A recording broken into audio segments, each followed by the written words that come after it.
भारतीय विदेश मंत्री एस जयशंकर ने बड़ा खुलासा किया और संदर्भ उनके पिता से था, जिसकी चर्चा देश भर में हो रही। उन्होंने अपने पिता से जुड़ी कई सारी बातें साझा की और इस बीच उन्होंने कहा कि मेरे पिता एक ब्यूरोक्रेट थे जो बाद में सचिव बने, लेकिन उनके साथ बहुत अन्याय हुआ है। पहले इंदिरा गांधी ने, फिर राजीव गांधी ने उनके साथ बहुत अन्याय किया। जयशंकर के पिता डॉक्टर के सुब्रमण्यम एक रणनीतिक विशेषज्ञ माने जाते हैं। एस जयशंकर ने ये बातें ब्यूरोक्रेट से मिनिस्टर बनने तक अपने सफर के दौरान सवाल पर बताई।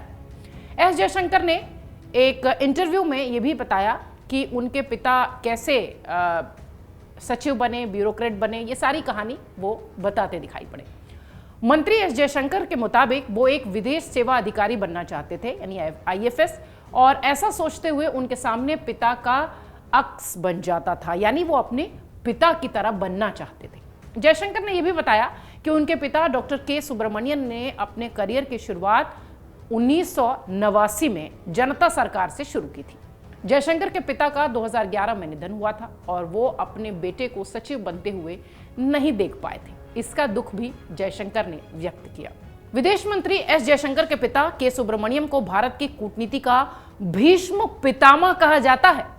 के सुब्रमण्यम को कई सरकारों ने पद्म सम्मान के लिए भी चुना, लेकिन उन्होंने हमेशा सम्मान लेने से इनकार किया। उनका कहना था कि ब्यूरोक्रेट और पत्रकार को सरकार से कोई सम्मान लेने से बचना चाहिए।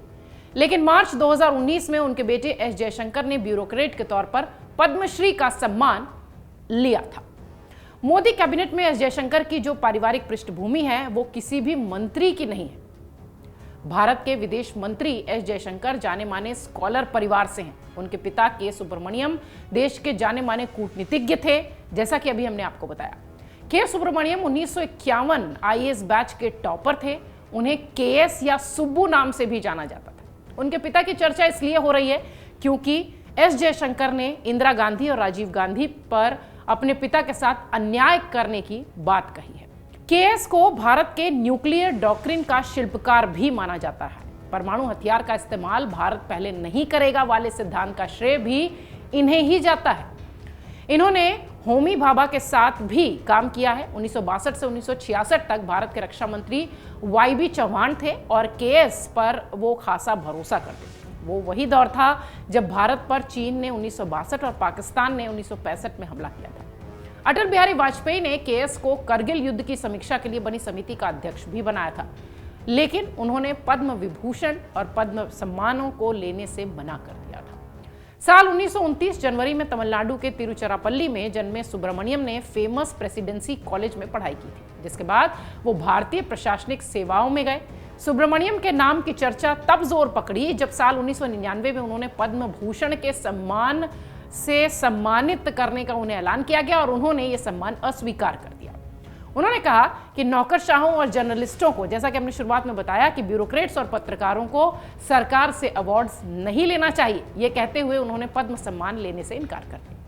इससे पहले 1998 में तत्कालीन प्रधानमंत्री अटल बिहारी वाजपेयी की सरकार में उन्हें राष्ट्रीय सुरक्षा परिषद सलाहकार NSCAB का संयोजक भी बनाया गया था, जिसने भारत के ड्राफ्ट परमाणु सिद्धांत का मसौदा तैयार किया। वहीं पाकिस्तान के साथ युद्ध के बाद साल 1999 में सुब्रमण्यम को सरकार द्वारा गठित करगिल समीक्षा समिति का अध्यक्ष भी बनाया गया और इसी समिति ने चीफ ऑफ डिफेंस स्टाफ के निर्माण की सिफारिश की थी, यानी CDS भारत में कैसे बनेगा, CDS का पद कैसे जनरेट होगा, ये के सुब्रमण्यम की ही सोच थी, जिसे दिसंबर 2019 में मोदी सरकार ने अपनाया और पूर्व सेना प्रमुख और दिवंगत जनरल बिपिन रावत को देश का पहला CDS नियुक्त किया गया था।